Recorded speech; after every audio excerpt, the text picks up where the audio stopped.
welcome to another edition of Two Steps Ahead Podcast. Two Steps Ahead Podcast encouraging you to take your passion, make it happen, let yourself be great. I'm Son Edelman. Coming up in the show, a couple of things I'd like to try to get to. We will see how far we get, but the umbrella issue or the main topic theme would be, or for you English majors, the thesis statement would be our character, what's on our heart, what's inside of us, and how it affects things around us. And in particular, some of the things that we're going to talk about. So let's take a look at it. But we got to start off with the elephant in the room. Budweiser. Need I say more? If you don't know what I'm talking about, where have you been? It's all over social media. And in fact, if it wasn't for social media, I probably would not have even heard about this and the aftermath of it, really. And the question you have to ask is, what were they thinking? Not even from a political perspective. Let's throw that out. Let's look at it from a marketing perspective. In case you don't know, some trans dude that is apparently some person on social media, TikTok, Instagram, stuff like that, becomes the face of Bud Light. Apparently, it was an ad campaign for the NCAA tournament March Madness, because this person comes out dressed as Audrey Hepburn in that black dress, hair up, breakfast at Tiffany's, which is problematic to start with because I'm not sure how many people, especially guys, and let's face it, beer drinking is a guy thing. Yes, women, I know you drink, but not to the extent on a whole, gender-wise, as guys, because you got to watch your figure. So White Claw, Truly, Michelob Light, stuff like that. Rum and Diet, Coke. Okay, we get it. But so you have this person dressed up as Hepburn in Breakfast at Tiffany's. 1961, so 62 years ago, maybe? Okay. So you're catering this advertising campaign for one of the biggest male sporting events. Then you're catering to something that is mostly guys. Again, I know women drink beer too, but not to the extent.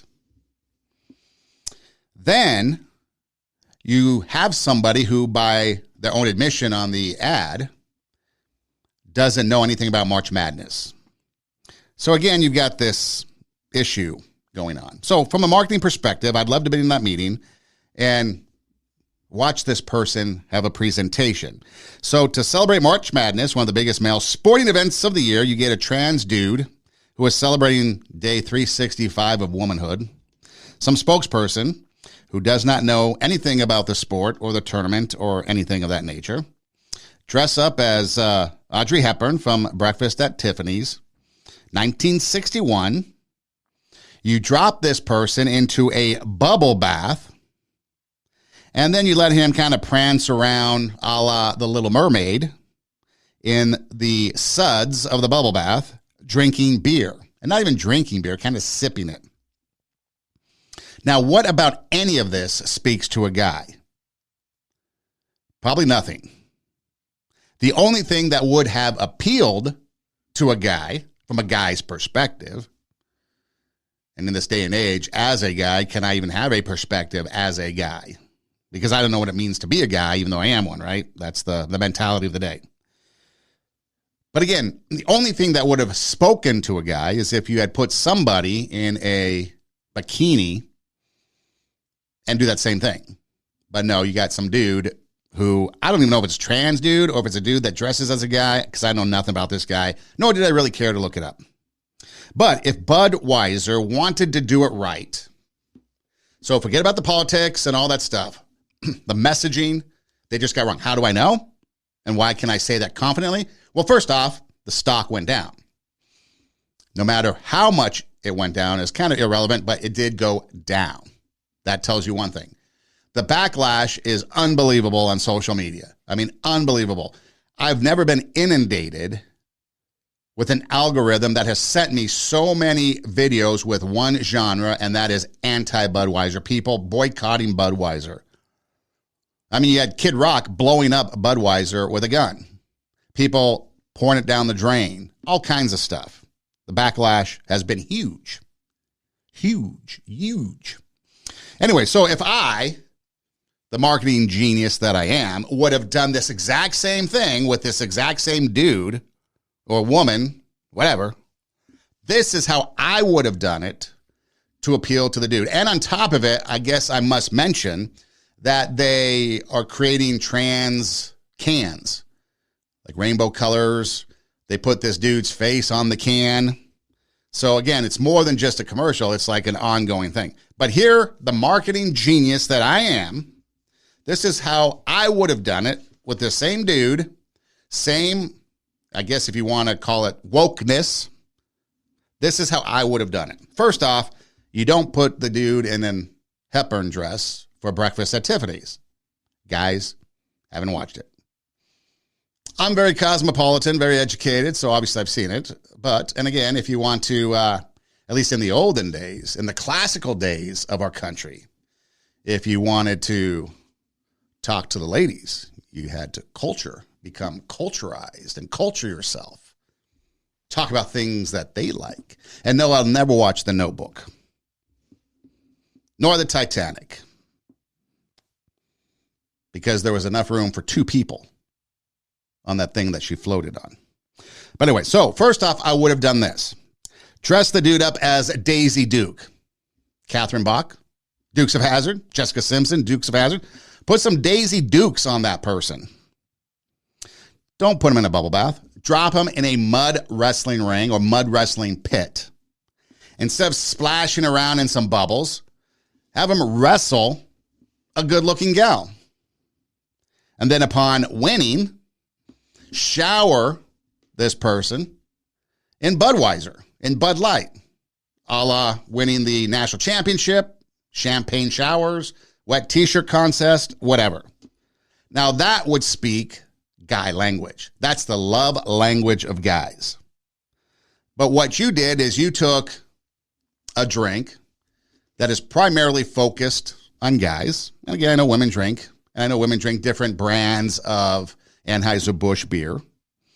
But again, you're catering to men and the male demographic, and you completely feminize it, and then you throw in the wokeness on top of it. I've seen biker dudes on social media commenting about not drinking Bud Light anymore, switching mainly to Coors Light. Are you telling me that a biker dude knows breakfast at Tiffany's? Probably not.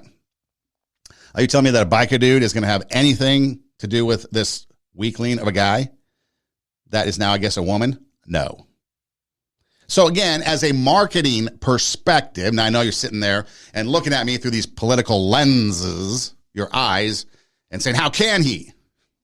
You got to look at it from a money perspective, marketing perspective, and you'll see that what they did wasn't going to work.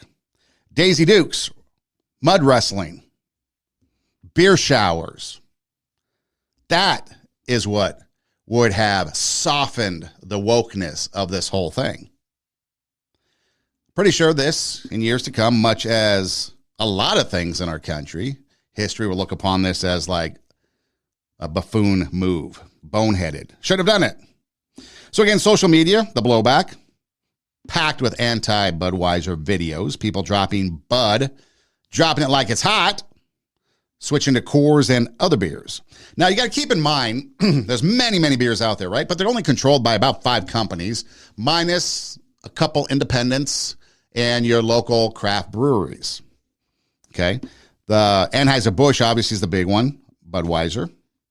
You've got the Molson Coors Company, which is Coors, Miller Beers, like Miller Lite, Miller Genuine Draft, Blue Moon, Leinenkugel, and then there's some others in there.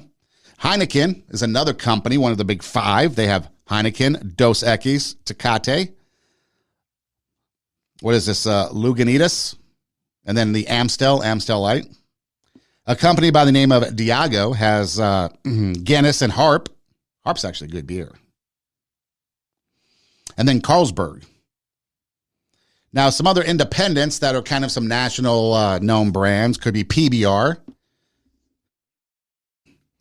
Hamm's, Old Milwaukee, and then there's this independent one, Yearling, which I guess is one of the oldest American independent breweries. Everything else is Anheuser-Busch. So if you're really wanting to boycott Anheuser-Busch, Bud Light, Corona, Modelo, Stella, Shock Top, Rolling Rock. By the way, does anybody even drink Rolling Rock these days? I mean, that should have went out with Zima.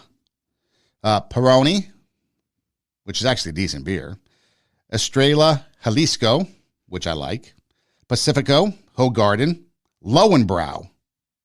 Is that even still around? Lowenbrau? Foster's, and then the Michelob's. That's all Anheuser-Busch. So I saw people, say, I'm switching to Michelob. Well, you're still buying Anheuser-Busch.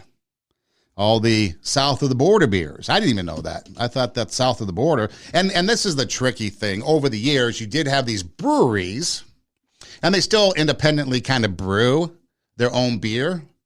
And then Anheuser-Busch kind of becomes the distributor. But then after buyouts and mergers and buyouts, you now have these conglomerates of about 5 brewing companies that oversee the entire kind of major beer market. So if you truly, truly want to be safe and avoid anything Anheuser-Busch, if it's brewed in Milwaukee, you're probably okay. If it comes from overseas, it's a good chance it's okay. And again, the Molson Coors Company, you've got, Coors Light, that type of thing. You've got the Miller Lite, Miller Genuine Draft, Blue Moon, and then there's some others in there. So you could just look it up online if you wanted to. But so again, how will this impact, or this boycott, I should say, impact Anheuser-Busch? We'll see. Does it continue? We'll see. I personally, like Bud Light, Budweiser, I don't even know anybody who drinks Budweiser, to be honest with you. But the Bud Light, the Busch Light, Coors Light, those tend to seem to be the go-to when you're out drinking and you don't like what's on tap. Sometimes you have limited selection on tap, but everybody always carries Coors Light or Bud Light. So that's like the default beverage, which some people have been mocking as it's water pretending to be like beer, much like this guy's pretending to be a woman. So a lot of correlations like that. So yeah, it's a very low beer, not a lot of taste, but if it's necessary to have a beer, then maybe you knock it down. It's not something I keep in my refrigerator. I've had it in my refrigerator, but I don't keep it in my refrigerator. There's other things I prefer by far. In fact, good PBR, good Hamm's, like the bitter beer. See, and my beer is a lifestyle. What I mean by that is like PBR Hamm's reminds me of a time when I'd go to this place when I was living in Nebraska, Lincoln, Nebraska, and you'd have bitter beer night. And you get a can for 25 cents. Gets silly for $2.50. In fact, you probably pass out for $2.50. And then you have like other areas that, other beers that might remind you of a certain time, a place, There's a Japanese beer, Kirin Ichiban, which is Anheuser-Busch, Japanese. Or, which reminds me of the beach. So I used to take that to the beach and drink it on the beach. Or Asahi, another Japanese beer. One of the first beers when I turned 21, someone purchased for me was Asahi beer. And so again, as you drink beer in my world, it has a purpose. There's a purpose to drinking it. It doesn't just have, I'm just going to drink it for the sake of drinking it. There's a purpose behind it. Was introduced to like Carlsberg and Harp and some of those overseas beers through acquaintances online, introducing me to them. And so again, and then a couple years ago, back during the pandemic, I would do this thing called Sunday Night Brew, where I basically showcase a beer and put it on social media because it gave me something to do and it was fun and you learn a lot. Thus the 5 brewing companies and then the different types of beer, where they're from, how they were originated and things like that. For example, Milwaukee. If you think of Milwaukee, besides the Brewers and it being extremely cold, and Wisconsin and maybe some cheese, you might realize or know that Milwaukee is a beer city of beer, right? Milwaukee, Wisconsin. Miller Lite or the Miller High Life, PBR, Pabst Brewing Company. You have Schlitz, Do they even make Schlitz malt liquor anymore? But anyways, that all originates out of Milwaukee, and then other beers and breweries come from Milwaukee. The reason that Milwaukee became such a prominent beer city is because of the Great Fire of Chicago in 1871. It pretty much destroyed the city, and Chicago obviously was the center, right, an epicenter for major business in the country. Well, when the Great Fire of Chicago went through and pretty much destroyed Chicago, they had to look, these breweries and these beer people had to look for a place to go so they can keep pumping out beer. And since Milwaukee was close, just to the north, and they already had a presence of beer, everybody went to Milwaukee, and so Milwaukee became your city of beer. A lot of breweries there, or at least came from there back in the olden days. And to think about it, Happy Days, or not even Happy Days, Laverne and Shirley, they worked. Schatz Brewery, they lived in Milwaukee. Just think that could have been based out of Chicago, if not for the Great Fire of Chicago in 1871. Happy Days, same thing. So again, the Great Fire of Chicago affecting the history of beer. So anyways, what does this all mean? Well, if you are true to your boycott of Anheuser-Busch, you got to drink beer that comes from Milwaukee or some other place, maybe overseas. But as more and more people in this world, through advertising, through acceptance or whatever, and this is now we get into the point of it, okay, what I want to talk about. As more and more people become pro-trans, pro-drag queens, you've got legislation being pushed all across the country, just like abortion, about whether or not drag shows should be for kids, whether or not kids should be exposed to trans ideology. Should we have puberty blockers? Should we have well, they call it gender-affirming surgeries, but it's really child mutilations. Now, if you're an adult, that's a different story. Okay, we're talking about kids. People become militant in their beliefs. They push back when people disagree.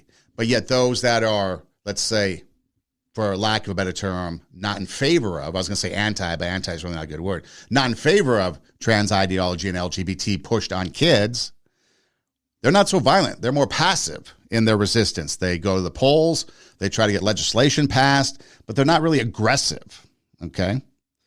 But the question that I saw that was kind of interesting that came out of all this is, okay, you're trying to ban drag queen story hours and stuff like that.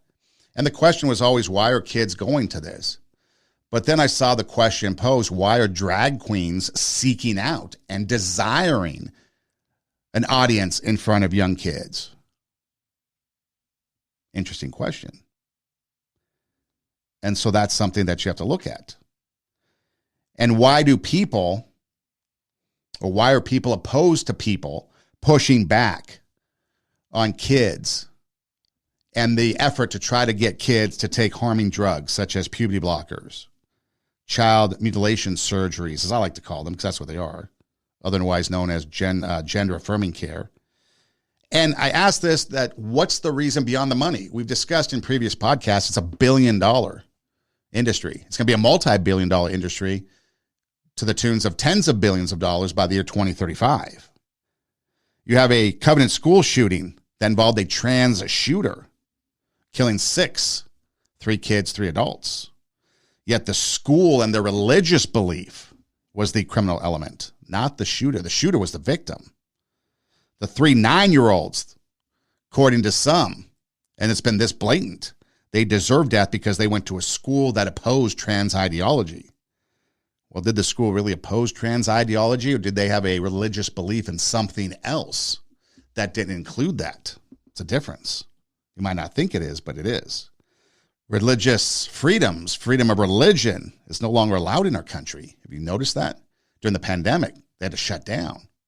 John MacArthur's church was attacked, fined, threatened, property taken that was used for many decades for parking, taken back by the city. So if you're opposed to this ideology of trans and LGBT, then you're the evil one, despite your religious belief systems. And we've had that conversation a couple podcasts ago. I told you about a conversation moving into Ramadan and the Easter season about myself another person that was Catholic, two other people that were Muslim, talking about Ramadan. And we had this religious conversation, and we understood each other, and we asked questions. And it wasn't a holy war. It was a question of understanding. But then on the flip side, too, we're always told about trust the science, trust the science. Well, here is somebody, Dr. Michelle Cretella, an MD, that has some interesting things to say about the science of transgender and LGBT ideology. Essentially, transgender ideology holds that people can be born into the wrong body. It's simply not true. Human sexuality is binary.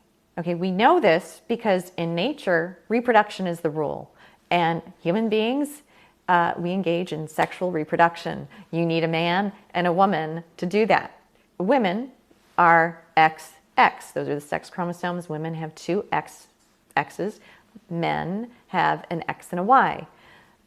Those are genetic markers. They're genetic markers for female and male, respectively. Okay, binary. That's the rule, and it's self-evident. Transgender, someone who identifies as transgender, however, that's not a problem in their body. Gender identity, all identities, they're in our thoughts. Thoughts and feelings, those are not hardwired, they develop, and they may be factually wrong or factually correct. The definition of a delusion is a fixed false belief.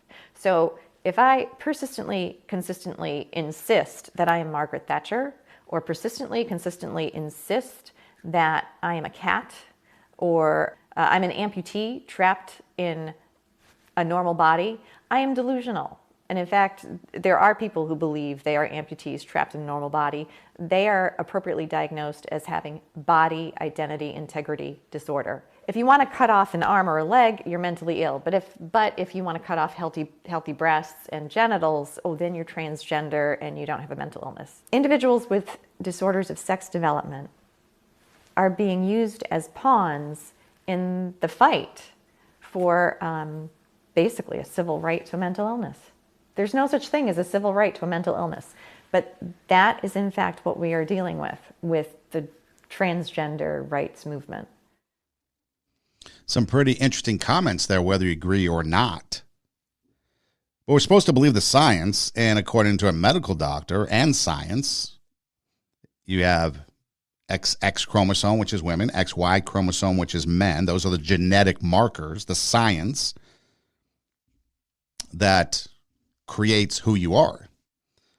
Goes on to say gender identity is mental. It's not science. It's not biological. You're identifying as something.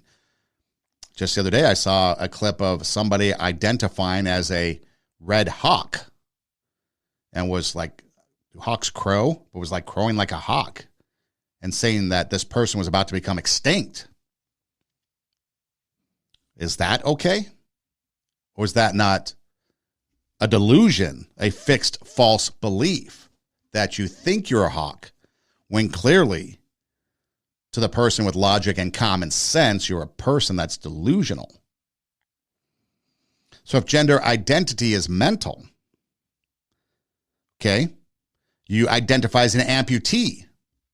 You want to cut off a limb, amputate a limb so you can identify with that amputee. People think that it's a mental illness. But if you're going to cut off other body parts, genitals, breasts, then you're transgendered, and that's okay. So what's the difference between cutting off an arm to identify with something, and that's mental illness, and another appendage, and that's not mental illness? You can't have it both ways. It's hypocritical for one, and two, it's the exact same thing. Sex development disorder. Like she says, pawns in a political game, just like our kids. Our kids are pawns. I've been saying that for a while now, in a political game. When it comes down to it, if you take away the money and you take away the political power that politicians and people get from pushing this, they don't care. They don't care about you. Because if they did, not only would they be there when they push you into it, but they wouldn't demonize you when you decide to detransition back to your original gender. And you can go online to any video hosting site and they will have many videos, at least you can probably still find some, of people that were praised for being transgendered and going down that road, but then realized, whoa, what am I doing? Detransition, and now the same people that praised them are now vilifying them. Why? Because you're going against an ideology. No civil right or no civil rights for mental illness. So that is kind of what it's like in a political game, right? But what about other things? What about religious beliefs? We talked about the Covenant school shooting. You talked about mental illness, delusions. What about religion? If you believe that you were born in the wrong body, then do you believe that God created you wrong? I guess that's something you have to reconcile with yourself. But most people that have a faith in God, and we'll take a look at it in a moment, they don't believe God makes mistakes. So then if you think the mistake was made and you think you can fix it by the decisions that you make, then you yourself have just given yourself the title of a God. And the worship of self becomes a God, a religion. And now you're pushing others to accept your religious ideology above and beyond your trans ideology because yourself has become the God and your transition has become the religion, and you do this through violence and other toxic means. Let's take a look at it for a minute. So the foundations of a belief system. Pretty much every single religion has a foundation of a belief system, something they believe in. It's been around for a long time. It's established in the written word, in customs and traditions. Buddhism might be the most liberal of them all. But even Buddhism, which calls you to question pretty much everything and make you not want to believe in everything as absolute, still has core tenets of faith. Obviously, Christianity of the Bible, which includes the words of Jesus. And you have the Ten Commandments. You don't have to subscribe to Christianity, but that's how you can see or find out what they believe, right? The Bible, words of Jesus. 10 Commandments. Muslims, what do they believe? Well, let's just start with the 5 pillars of Islam. You have to have a declaration of faith. You have to have your prayer, which I found out is at least 5 times a day. Almsgiving or charity. Christianity is tithing. So again, there's some charity in it. Fasting for the Muslims, 5 pillars of Islam, and a pilgrimage to Mecca. So again, there's a belief system. Plus you've got the Quran, another written work that you could read to find out more. So the Bible, the Quran, the 10 Commandments, the 5 pillars of Islam. Jesus, Muhammad. Very different theological beliefs, but yet very similar. And if you want to search what they mean, there they are. The Jewish religion, they got the Torah, another written body of work. Actually coincides with the first 5 books of the Bible written by Moses? But you got the Torah, and then you got 13 principles that you follow. Hindu, you've got the 4 goals of human life: Dharma, Artha, Kama, and Moksha. I know there's other gods there too. They've got many gods, but again, you've got something tangible that can express what you believe in if you are Hindu. And like I said, Buddhism, you've got 4 noble truths: suffering, cause of suffering, end of suffering, and suffering. So again, every religion has an entity or something where you can go and find out specifically what it is that they believe. It's not made up. It's not made up day to day. It might change over time. But the core tenets of what that religion, not the people that practice them, but the religion, that's what you're going to believe. So if religion is a core belief and there's a system that's to be followed, if you're looking at this day and age, like this doctor said, transgendered people becoming a political pawn, kids becoming a political pawn, people are becoming pawns. But if you have this race, this LGBT, this trans politics, this ideology, there is no core belief system. Racism used to have a core belief system. If you're white and you hate a black person or any other person for that matter, racism. If you're derogatory or negative towards another person of another color, racism. Now it's like, you don't believe what I say, you're racist, you're a white supremacist. There's no foundation in your ideology, you're just making stuff up at this point. So race, LGBT, trans, politics, and there's others, but there's no core belief in these systems. There's no principles, no pillars, no commandments for people to believe in, but yet it's become a religion. A religion of make sure it gets to happen your way and the way you want it to be, and if not, let's push back violently. It's my way or the highway mentality, really. Race has changed from everyone's a racist, a neo-Nazi, a white supremacist if you disagree with their ideology, for one. And it changes.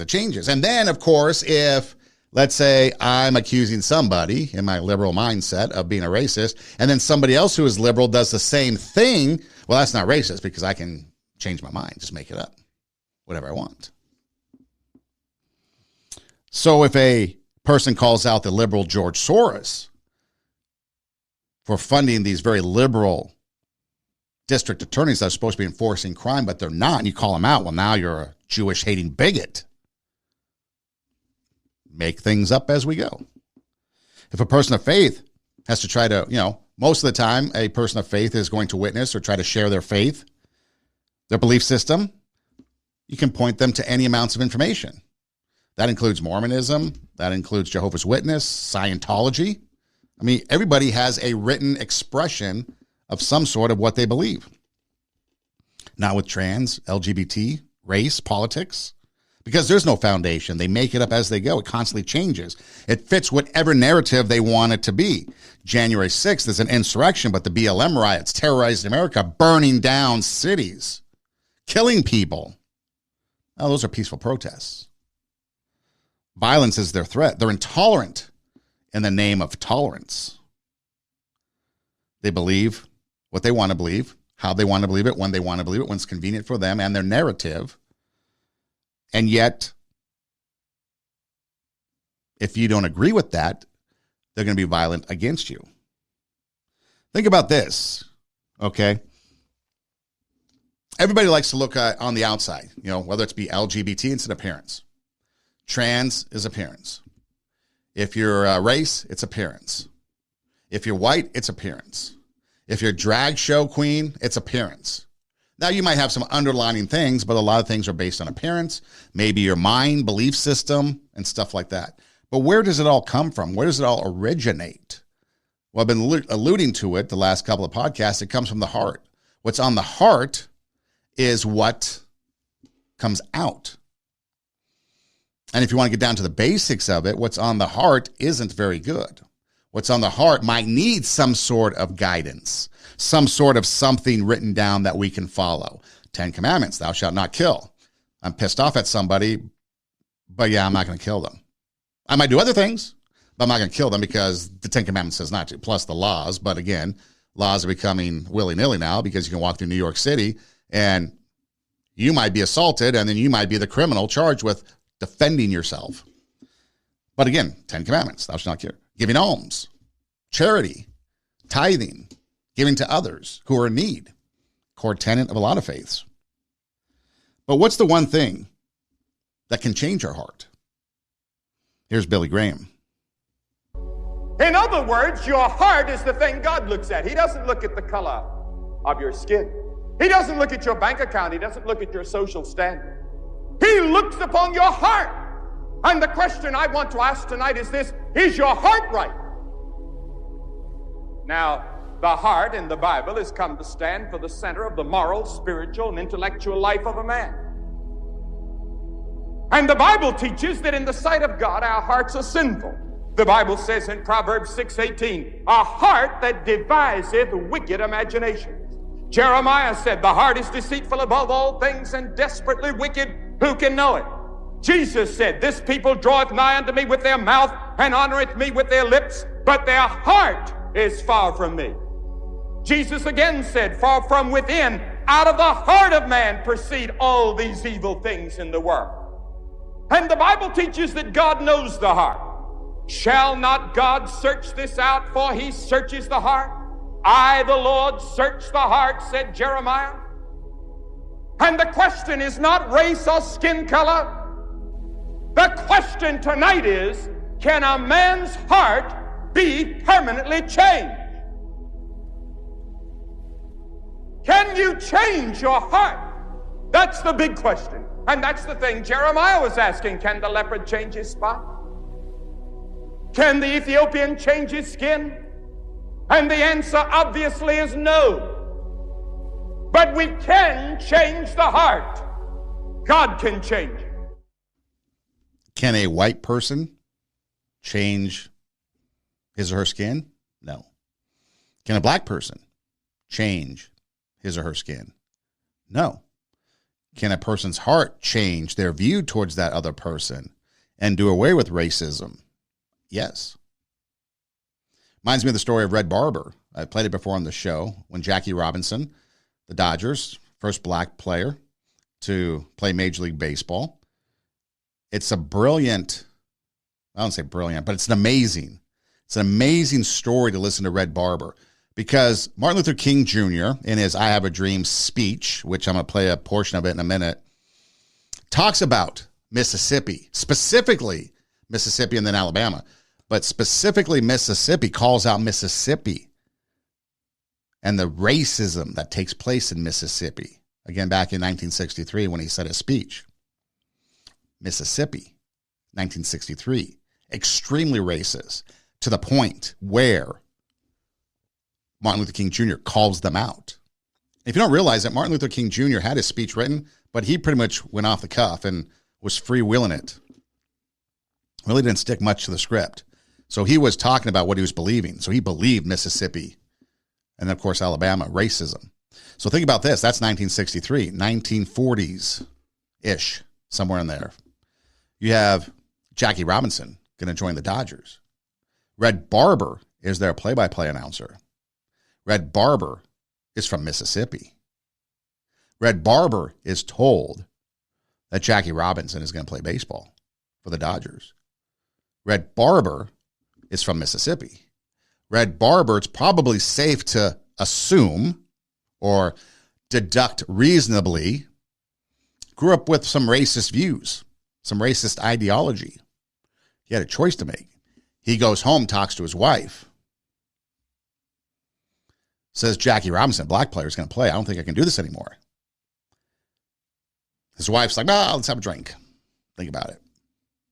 And then Red Barber eventually decided, I'm going to do my job. And then Red Barber decided that he was going to do his job the right way. He wasn't going to use his job as a platform of hate or evil. He was going to report. Just report what happens, as he's always done. So a guy growing up in 1930s, 1940s Mississippi, Martin Luther King calls Mississippi kind of like the heart of racism in 1963. Imagine what it was like 20 years earlier. Red Barber, a white guy, realizes that's just by chance we are born with the color of skin that we have, decides he's going to report and do it the right way, and then let Jackie Robinson tell his story through the play and the character of Jackie Robinson. So that's how that evolved. So yes, God looks on the heart. Red Barber's heart changed. Did he have faith? Possibly. Did that faith help change him? Possibly. But God doesn't look at the color of our skin. He looks at the heart. Is your heart right? Heart is the center of moral, spiritual, and intellectual center. It's the center of man.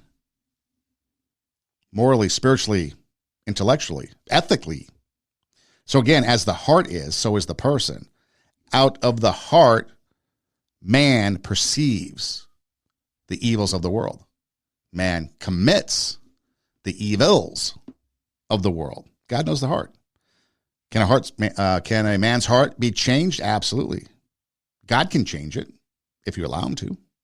If you want that change, if you want that hate to go away, if you want that anger to go away, if you want that forgiveness and restoration to enter, it can. So this leads me to believe that maybe we don't need this political crap that's going on because it's not going to solve anything. Maybe we need a revival in this country, a spiritual revival. Maybe we need to focus on what God wants and not what self wants. Take a look at all those religions that we looked at. Those are all like core tenet of beliefs. You may or may not agree with them, but there's a core tenet of belief, and a lot of the underlining things tend to do with good. Thou shalt not kill. Thou shalt not steal. Almsgiving, fasting, prayer, a lot of prayer. A belief in God, a belief in something other than myself. If you talk to true believers, people that really do follow the tenets of the faith that they believe in, it's about serving something else, not themselves. Now you've got those radicalized believers, and it all changes. But the true basic beliefs is you're doing something for a higher power, a deity, and you're trying to serve that, possibly for something in the afterlife. But when it comes to all this other stuff, politics, especially politicians, Capitol Hill, it's all about self. They're the gods. They're the ones that tell us what we can do. They're the ones that make us. We can't question them. And that's what it's gotten to. So the focus on self has really just gotten us nowhere except maybe a bit closer to hell. Maybe a focus on God can affect the change that we need in our society today. One of the things that I read recently, and I thought it was pretty surprising, going back to the race issue, is California, I don't think it's passed yet, but California wants to institute what they're calling an Ebony Alert, a system that would inform people of missing black children and young women, similar to the Amber Alert. If you don't know what the Amber Alert is, well, the Amber Alert is a system where if somebody goes missing, it beeps your phone, right? And then you're supposed to be on the lookout for a missing person. It stems from a case, Amber Renee Hagerman, 9-year-old girl in Texas, was abducted while riding her bike and then eventually killed, murdered. A witness called 911, saw the abduction, but there was no real system of notification. So thus the Amber Alert. So anytime a child or somebody goes missing, the Amber Alert is issued. Then that evolved into the Silver Alert. And the Silver Alert became an elderly person. Be on the lookout for an elderly person. So the Amber Alert was basically started off as a missing person, but then it became that of a elderly person with a Silver Alert, because the Amber Alert stands for America's Missing Broadcast Emergency Response. Someone goes missing, we send out an Amber Alert. Well, now the Silver Alert was for old people, a little bit more specific. Now a guy, Stephen Bradford, he's a politician of Gardena, California, wants to have an Ebony Alert for black people. The bill would allow law enforcement agencies to authorize the issuance of an Ebony Alert in cases in which they believe the alert would help in their investigation to a missing person. Is that the same thing as an Amber Alert? The legislation allows for alerts to be sent in the case of missing persons involving black youths or young black women ages 12 to 25. And then it goes on from there. The Ebony Alert bill states that law enforcement agencies could request the California Highway Patrol send out an alert in the appropriate geographical area in cases in which black youths are reported missing under unexplained or suspicious circumstances. So again, apparently this guy feels the need that we need to have an Amber Alert specifically for black people. We have to have an Amber Alert specifically for silver people, which is the elderly. Okay? But again, if we have maybe a belief system,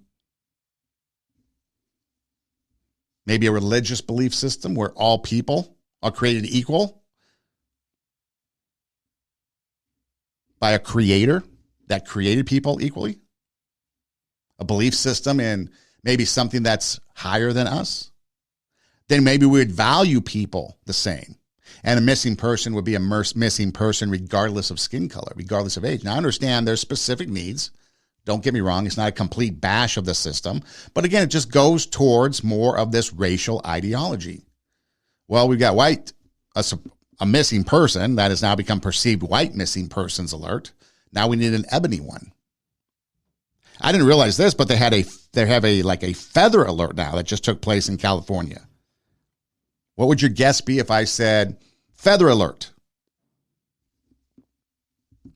It's a system designed to help the state find indigenous people who have gone missing under unexplained or suspicious circumstances. The feather alert will work similarly to the amber alert, which is activated for child abductions. The feather alert system is supposed to alert the public when a person is missing under mysterious circumstances, much like in fact it is, because it's run through the same system as the amber alert and the silver alert. But again, we have to have a designation for indigenous people. The system will be triggered when the person is indigenous, whatever that means. Indigenous woman, indigenous person goes missing. The investigating law enforcement agency has utilized available local and tribal resources.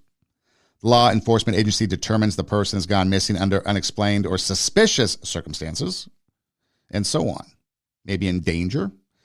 The alert will be activated at the request of law enforcement agencies or tribal authority, who will determine if the criteria has been met for activation. This law was created in an effort to reduce violent crimes against Native Americans, which apparently are 9% or can include up to 9% of murders in California, which are done or committed against indigenous women that go unsolved. So 9% of unsolved murders in California are committed on indigenous women, and they go unsolved. So again, you got amber alert, you've got an ebony alert, you got a feather alert, you've got a silver alert. Well, what about maybe Hispanic people? Hispanic people comprise, I believe, the most ethnic group of people in the state of California. Is there something for that? What are you going to call that? I mean, to me, if you really think about it, the feather alert reminds me of Indians, not indigenous people, because indigenous people could be what used to be called Eskimos. We can't call them Eskimos anymore up in Alaska. I don't really see them having feathers. I don't think there are any birds in the Arctic that I'm aware of with feathers. Or what about Leif Erikson from Norway? He came to Greenland 500 years before Christopher Columbus was even born. So how do we know that maybe some Northern European people weren't here? It goes on and on. So why do we have to have different alerts based on people's color of skin? Do we start having now alerts based on people's religion, their ideology? Is there going to be a trans alert? An LGBTQ alert? Where do we draw the line? See, if we truly cared for people and valued each other, and we looked at each other as equal, then we wouldn't need race-based alert systems. So what do we do? It goes back to color of skin. We heard Billy Graham talk about God looks on the heart, not the color of skin. Remember Martin Luther King Jr., I Have a Dream speech, August 28th, 1963. 60-ish years ago. In fact, it will be. August of 2023 will be the 60th anniversary of Martin Luther King's I Have a Dream speech. Here's what he had to say. Says, I have a dream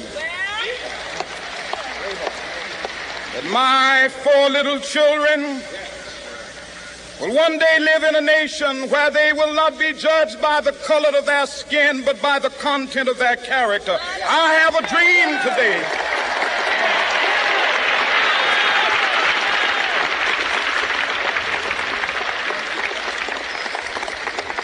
I have a dream that one day down in Alabama, with its vicious racists, with its governor having his lips dripping with the words of interposition and nullification, one day right there in Alabama, little black boys and black girls will be able to join hands with little white boys and white girls as sisters and brothers. I have a dream today.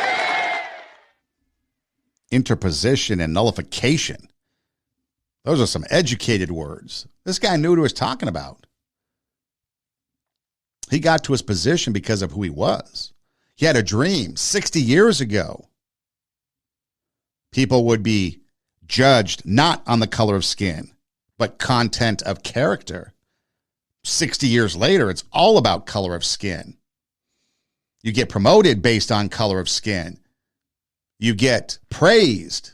You break glass ceilings based on color of skin. Everything today has to do with color of skin and not content of character. In fact, content of character doesn't matter anymore. As long as you are the right race, the right identification, the right whatever, as long as it's right in the eyes of those, then that's okay. And if you have a certain skin color, that's even better. So content of character no longer exists. Just look at Capitol Hill. I mean, everything MLK said about the Alabama governor can be directed to those in Congress in D.C. They are the ones now, lips dripping with interposition and nullification. Politicians remain the root cause of many issues in our country today, and they do this with intent and purpose because of their lust for power, lust for greed. They believe they're gods, and they're above us all. They've got God complex. And so that's what they're going to do. What they say matters. What they say is the only thing that matters. Nothing else. Do what they say. We saw in the pandemic. All these lockdowns that were violated by the very politicians that said we needed it for health and safety. It's for you, not for me. They've got the God complex. So as we look back at all this, 60 years later, sure, there's a little bit more. Well, the laws have caught up a little bit more with race-based ideology. People can usually go, or by law, they're allowed to go and eat any place they want, drink out of any fountain they want, drink any beer they want. But we also have the right under the law to not drink a certain beer if you don't want to because of how they conduct themselves with their advertising campaigns. But it goes back to the heart, like we've been talking about this whole thing. Martin Luther King Jr., God, or I should say Billy Graham talking about God, looking at the heart, not the color of skin. Martin Luther King Jr. wants men to be based or judged on the content of character, not on the color of skin. Content of character goes back to the heart. The content of your character is what's in your heart that then comes out. You might not like the way things are, but how do you go about pursuing and maybe changing things?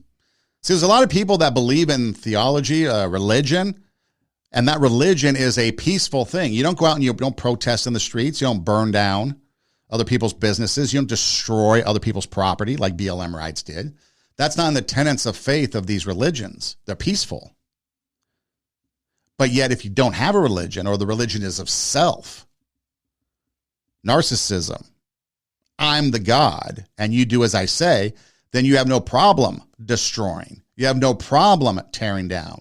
You have no problem going after other people in a violent manner. You have no problem, like we've played many times on the podcast, of politicians talking about violence, burning down the White House, Johnny Depp says, or blowing up the White House, like Madonna says, or throwing a punch, as Nancy Pelosi and Kamala Harris laughing about getting in an elevator with Mike Pence and someone not coming out alive. If you look at the heart, their heart is pretty evil. Their heart has no content of character. And yet those are the people that are judging people based on the color of skin. Trans people. See, that's the other thing too. If you are a person of religious faith, you have a compassion. Now, I'm not talking about the extreme radicals. I'm talking about the honest religions. You have a compassion for people, an understanding for people. You might not agree with it. When was the last time you saw a Christian shoot up a trans something? Well, you probably think back to the nightclub shooting in Florida, right? Wasn't that a A gay nightclub that got shot up? Well, who was the person? Let's condemn that. But if you want to play politics, the last 4 major shootings have come from non-binary, trans-type people. So again, it's evil in the heart. And you don't blame the trans people for the shooting. You blame the individual. You don't blame the Christians for the shooting. They are the victims. You blame the person that does the shooting. So again, it goes to the heart. And if you have a content of character in your heart, you will also judge things accordingly. Yeah, if you're 21, you want to be trans, go knock yourself out. If you want to prey upon young people, now you might have a problem. If you want to force young people into puberty blockers and genital mutilations, now you've got a problem. In fact, I think America at one point stood up against genital mutilations that were going on in Africa. And now we allow it here. That has come over to here. Makes you wonder. The things that we fought for in this world in the course of history, we are now doing. No different. Or our political leaders from Xi, Putin, Maduro in Venezuela, Castro in Cuba, and other regimes. No different. Content of character, the heart. We need to go back to the tenets of some of these faiths, or maybe utilize them, even if you don't want to believe. Believe that maybe we're doing something for a higher power. Believe that we're doing something for other people. Because right now, the way it is, we do things for ourselves. And if we don't get our way, we're going to pitch a fit. We're going to bitch about it, cause violence. We're going to be angry about it. We're going to storm Capitol buildings. That's because we don't have a faith system. We don't have anything written down. Politics, race, LGBT, trans, those are the type of things that don't have an ideology. They have an ideology, but they don't have an ideology that's written down. So again, they're like the jellyfish, bobbing on the ebb and flow of the Twitter tide, taking them wherever and down whatever rabbit hole it might take them. Got to be careful. I think it's time to go back to letting God change our hearts. And if God can change our heart then changes our content of character. Our content of character then becomes more positive, more understanding, more polite, and we can make better change for our nation, for our communities, for our future generations. This is Two Steps Ahead Podcast, encouraging you to take your passion, make it happen, let yourself be great. I'm Son Edom. Check out our website, radiowarp.com. That's radio, W-A-R-P, radiowarp.com. You can click on the Two Steps Ahead Podcast logo, and all of our videos will pop up. Connects to our Rumble page. You can subscribe and never miss an episode. There's also an orange banner across the page that takes you to our SoundCloud account, our audio page, so you can listen to the audio version if you're sitting in your cubicle at work, or if you want to download it and take it with you on the go. We also have a Rumble page, like I mentioned, where you can go strictly to Rumble and watch videos. Also, RadioWarp.com has a listen live link, so you can listen to some music 24/7, some other podcasts as well. We can listen anywhere you listen to podcasts, Spotify, Pandora, iHeartMedia, Apple Podcasts, etc. Just internet search us, TWO, Two Steps Ahead Podcast, and we pop up. And also there's the option of, hey Siri, hey Google, hey Alexa, play TWO, Two Steps Ahead Podcast, and our show pops up. So we're easy to get a hold of. If you want to email the show, TWO, Two Steps Ahead Podcast at gmail.com. So we're pretty easy to find if you want to reach out and find us. And then if you want to know a little bit more about me, my personal Instagram page is Edom Rocks, EIDEM-ROCKS. Edom Rocks, the name on the jersey. So again, content of character over color of skin. We need to look at the content of people's character and judge them accordingly, and not the color of their skin. Two Steps Ahead Podcast. Take your passion, make it happen, let yourself be great. I'm Son Edom. Hey, thanks for listening.